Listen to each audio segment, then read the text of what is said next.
Pues yo seré también muy breve. Me queda claro que en este espacio va a haber poco tiempo, tendremos que encontrar otro momento para discutir a profundidad esta alternativa de ley que estamos todavía planteando, que estamos analizando. Así es que voy a compartirles básicamente como las cuestiones muy generales. Comentaba desde hace rato que pues hace más de 4 años empezó mi interés en esto y que me pareció terrible que se conociera el plagio de Tlahuitoltepec, básicamente por este gran conflicto que hubo entre dos empresas francesas peleándose la autoría. De dos empresas francesas, eran Tic Batic contra Isabel Marant, que se peleaban la autoría de quién era el diseño de la blusa que nosotros sabíamos que era Santa María Tlahuitoltepec. Al poder estar en el Senado de la República, lo primero que decidí fue que esto se iba a trabajar en un equipo de los expertos, que todos tendríamos que tener voz y voto para construir esta ley, que es una ley muy compleja, como ya se ha dicho aquí, por muchos factores. Iniciamos con CNDH y con también parte de la Secretaría de Cultura, que fue el INA quien inició estas mesas. Después ya se pudo unir FONAR, INDAUTOR, el INPI, que es el Instituto Nacional de los Pueblos Indígenas y Culturas Populares. Parte de las reflexiones fue, por ejemplo, una que me parece muy importante, es decidir no partir de estos términos que se estaban manejando, ¿no? De conceptos que ha manejado la OMPI como el patrimonio tangible o intangible. Platicando con los maestros artesanos llegábamos a la conclusión de que los elementos de las culturas de las comunidades indígenas, afromexicanas o equiparables no tienen esta división. Que yo he platicado con los artesanos y no hay esta división de si es inmaterial o material, o sea, esta es la parte intelectual porque es la sabiduría que yo tengo para hacer este rebozo. No hay esa división, lo ven de una manera unida. Entonces por eso nosotros partimos en esta ley y hablamos de los elementos, sin esta división de material o inmaterial. Esto es un primer punto que me parece muy importante.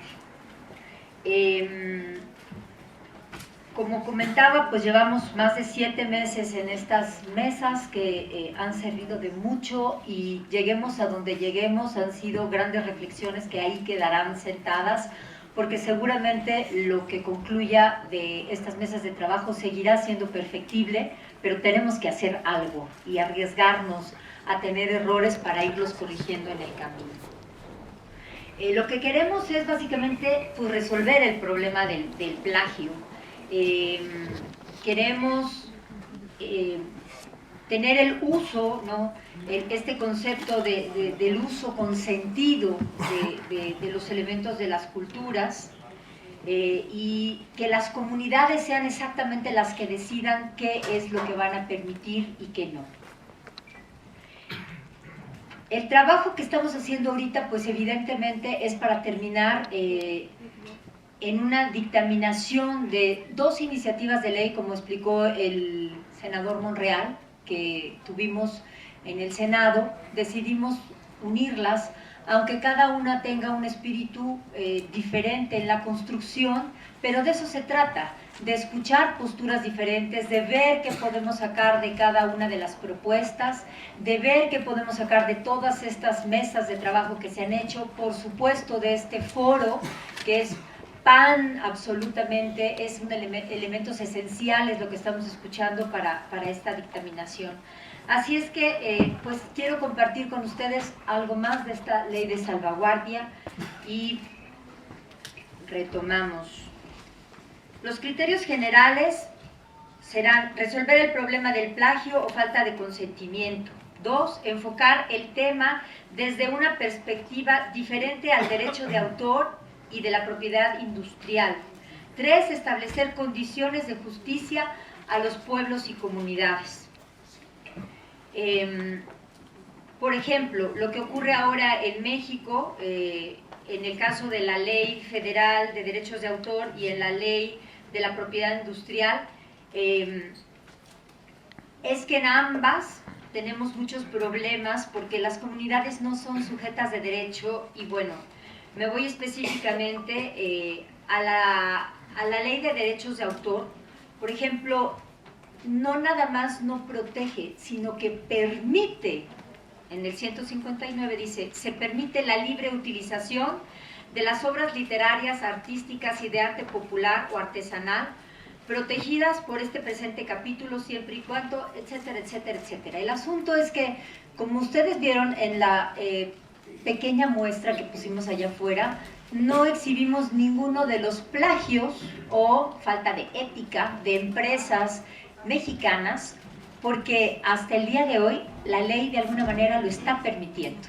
En el Senado de la República, tomando la recomendación 35 de la CNDH, ya hicimos la derogación de este artículo 159, sin embargo todavía falta que la Cámara de Revisora lo apruebe para que definitivamente se quite este artículo, que sería una gran piedra en el camino para poder avanzar.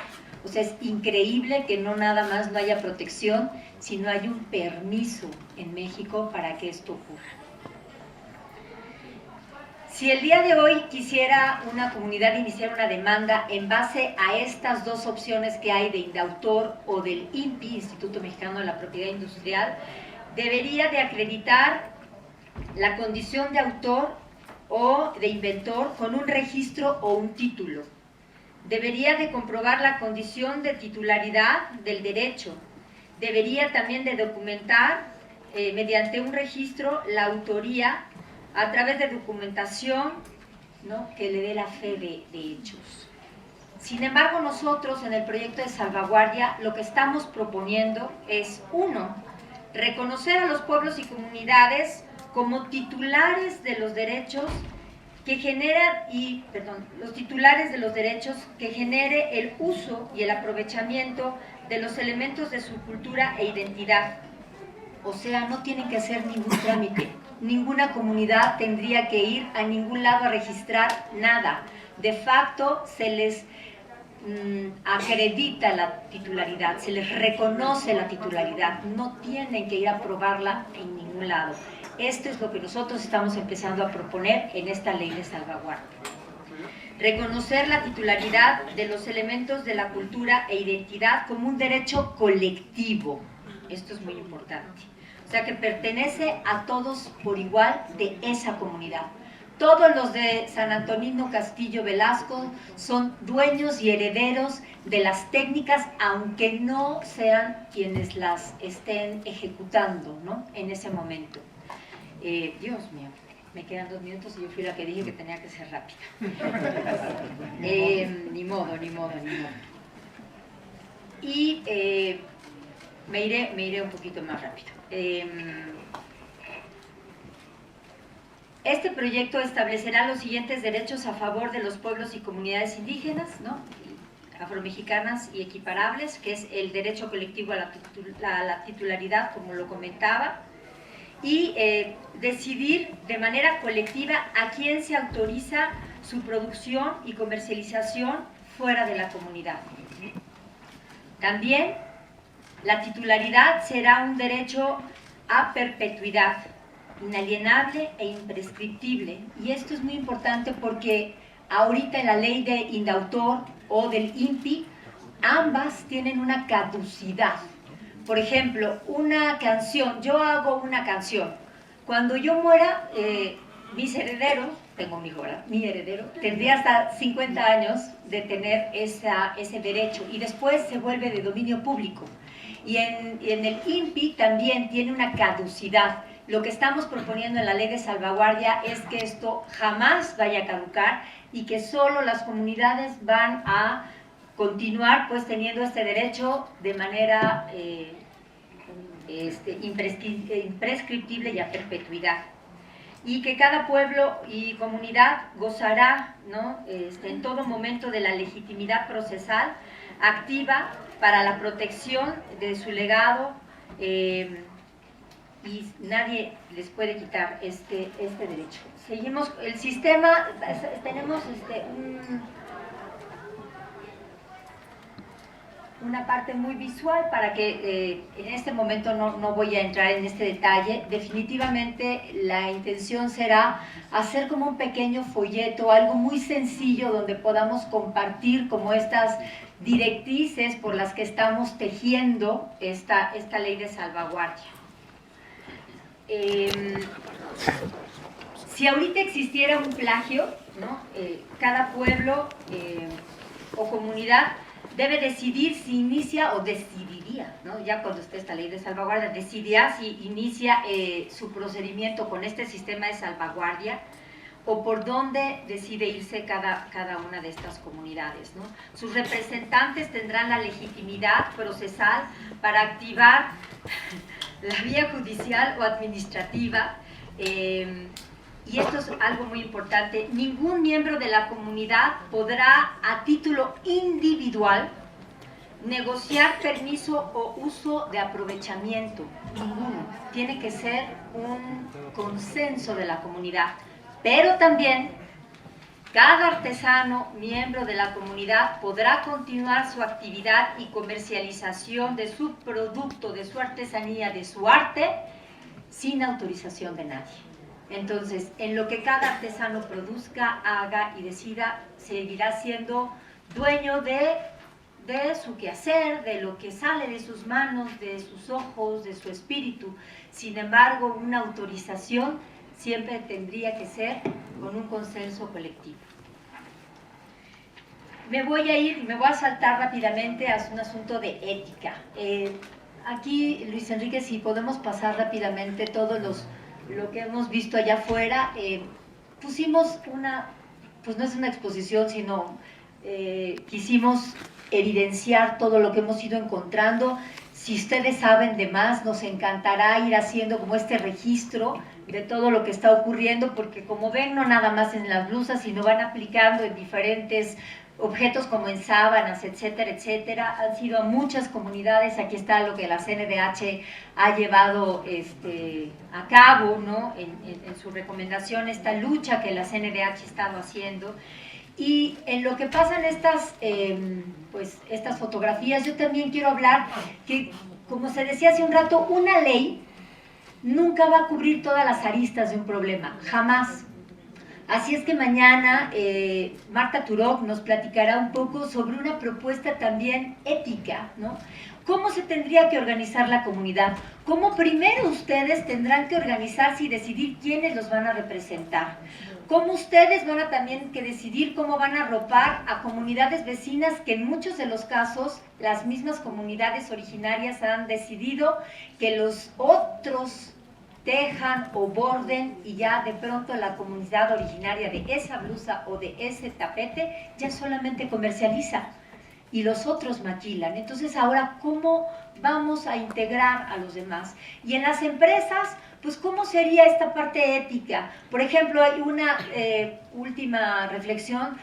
Hay muchísimas empresas francesas que son las que han plagiado más. No sé por qué, pero así ha sido. Casi todos los plagios internacionales han sido de franceses. Sin embargo, está Roche-Beaubois, que es esta empresa de muebles carísimos, que hace poco hizo un ejercicio interesantísimo, donde junto con muchos artesanos, con muchos maestros artesanos, decidieron hacer textiles para tapizar unas sillas increíbles, o con los huicholes hicieron este trabajo impresionante en sillas, y Roche-Beaubois les pagó lo que el artesano solicitó. Sin embargo, en el momento en que se venda cada una de esas sillas u objetos, se les va a dar un porcentaje importante de la venta. Entonces, así como ha habido estos terribles abusos de empresas extranjeras, también por ahí hay ejemplos interesantes de por dónde podría caminarse, junto siempre con las comunidades. Y lo último es lo que está ocurriendo, por ejemplo, yo ahorita en Oaxaca, que presentamos varias diapositivas. Yo estuve pidiendo que se presentaran varias de estas imágenes mientras otras personas estuvieron platicando, porque también tenemos que reflexionar sobre, como decían, las comunidades son vivas, las comunidades están sufriendo una cuestión concreta, como por ejemplo pues un huipil bordado puede costar 2,000, 3,000 pesos, un traje de 5,000, por ejemplo, hablamos del Istmo de Tehuantepec, y como hace ratito le pasé, pues ya hay telas, ¿verdad? Entonces, esto lo están usando ya en Juchitán y en el Istmo. ¿Esto qué sería? Sería un plagio, un autoplagio, ya es un cambio, ya simplemente la comunidad está decidiendo que por cuestión económica, práctica, porque hace calor, por lo que sea, ya están decidiendo usar esto.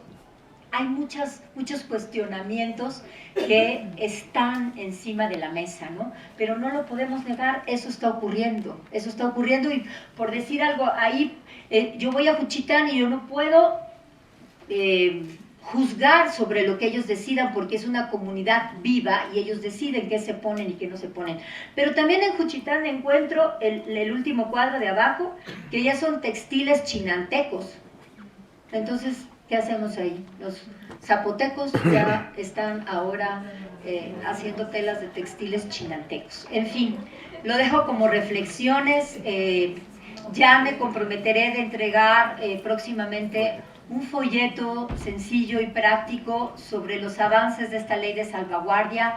La ley, hay un sistema de salvaguardia donde nada más les digo rápidamente que participarán muchísimas de las instituciones que ya tenemos en México, obviamente la Secretaría de Cultura con todas las instancias con las que cuenta, pero tendrán que entrar la SEP, Relaciones Exteriores, Hacienda. Este sistema de salvaguardia lo que implica es que las instituciones que ya existen reconozcan lo que tendrían que hacer, que ya está además en sus atribuciones, para cuidar esto que todos debemos de cuidar. Por ejemplo, y con esto termino, si la Secretaría de Relaciones Exteriores como institución está en este sistema de salvaguardia, pues esas 80 embajadas que tenemos, más 60 y tantos consulados, tendrían que ser los ojos de México en el extranjero, tendrían que ir a defendernos contra estas empresas que están plagiando. Así como este pequeño ejemplo de qué tendría o podría hacer la Secretaría de Relaciones Exteriores, este sistema de salvaguardia se trataría de obviar lo que en teoría a cada una de estas instituciones ya por ley le toca hacer. Sería tejer esto, obviarlo y hacer un convenio y firmarlo para que todo el gobierno, sea federal, estatal o municipal, sea responsable del tramo que le va a tocar en esta ley de salvaguardia. Muchas gracias.